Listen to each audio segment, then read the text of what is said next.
146 ihlamente landele emva kwami uThixo namandla onke yise wenkosi yethu uYesu Kristu menzi wezinto zonke nomkhweli wabo bonke abantu.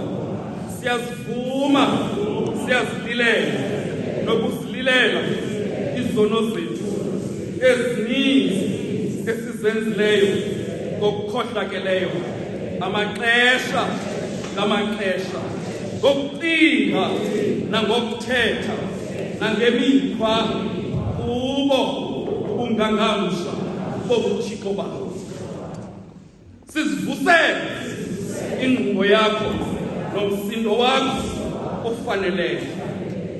Siyaguquka ngokwenene sinosizi lwenhliziyo ngazo ezi zigqibo. Kubuhlungu sakuzikhumbula ubunzima bazo asinakubuthwala siphatheke ntaho bawubele ungumangaliso. Sixolele konke kokudlulileyo ngenxa yonyana wakho inkosi yethu uYesu Kristu. Wenze okokuba simana ukukhonza sikukholise ngenhlalo entsha kakaloku nje ngamaxesha onke ukuze kudunyiswe kungcwaliswe igama lakho ngaye uYesu Kristu inkosi yethu.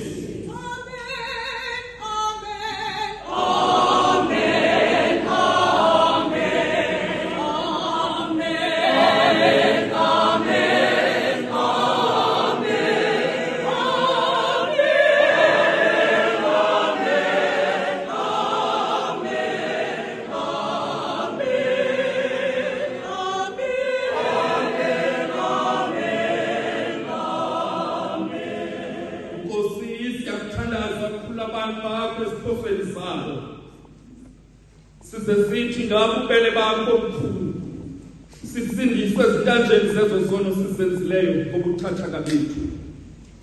Uze wenza ukuba wasezulwini ngenxa yakhe uYesu Kristu inkosi yethu nomsindisi wethu odumisekayo.